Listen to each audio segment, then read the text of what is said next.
I've always held that one of the most important aspects of fake news that isn't talked about is what is not deemed newsworthy by those who control the news. I mean, just look at the Biden campaign. Every one of Biden's gaffes or senile grandpa moments where he doesn't know what state he is in, we simply forget. We move on. We do not cover it at all. Whereas Trump, every word he says is analyzed for hundreds of hours on CNN, and this is effective because humans are a dumb animal. We can only see things which are directly laid in front of us. I'd say the majority of Americans are decent people and understand innately that we are living in an insane dystopia to anyone even 30 years ago. No one is instilled with true feelings because it's nebulous. It's a vague awareness to this as a reality. I will show you reality. I'll show you a slice of modernity. Ryder Bruin, transgender since 3 years old, currently 9 years old. This article was written by Ryder's mother, Anne. At 3 years old, it was clear that Ryder wanted pigtails and to wear dresses. And of course, her mother, Anne, was supportive. Then, at 4 years old, Ryder had a little mental breakdown, crying and sobbing, demanding that she wanted to be a girl so bad.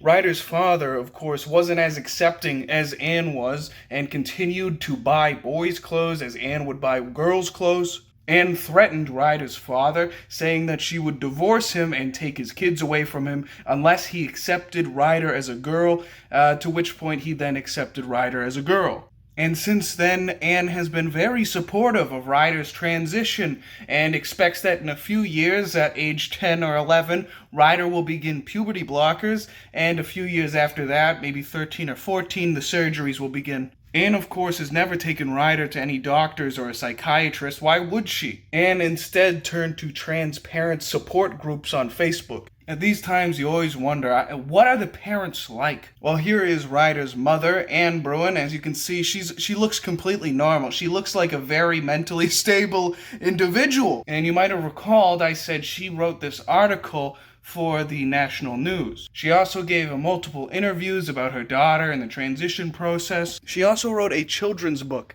about a king and a queen with a son and a daughter, and the son is transgender. But the king doesn't accept his transgender daughter, so the queen takes her two children and then runs away and moves away from her king until he has time to think about it and realize that he was wrong. In case you're slow, that's just Anne's real life, except she made herself a fairy queen. A lot of attention. So here she is, auditioning for the TV show Survivor, describing what she's like. I live on a corner of a very busy street, and then a side street, and on that side street, I do things. Stand out there in costume. Sometimes I put on my inflatable chicken suit, and I run back and forth across the street, because what's funnier than seeing a chicken cross the road? Sometimes I rope my daughter into putting on her dinosaur suit, and we go for a walk in the neighborhood. I also made a Central Perk set from Friends. So no one told you life was gonna be this way. If you're a fan of the TV show Friends, you're sure to enjoy this recreation of the show's coffee shop set here in Vancouver on the lawn of a neighbor who wanted to connect with her community during an isolating pandemic.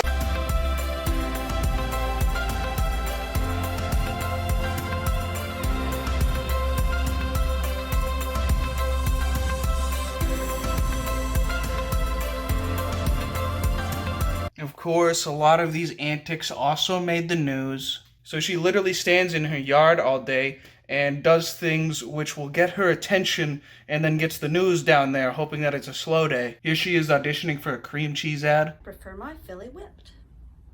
Sometimes I prefer my Philly in a brick. Sometimes I'm in the mood for plain. Sometimes I prefer my Philly spicy.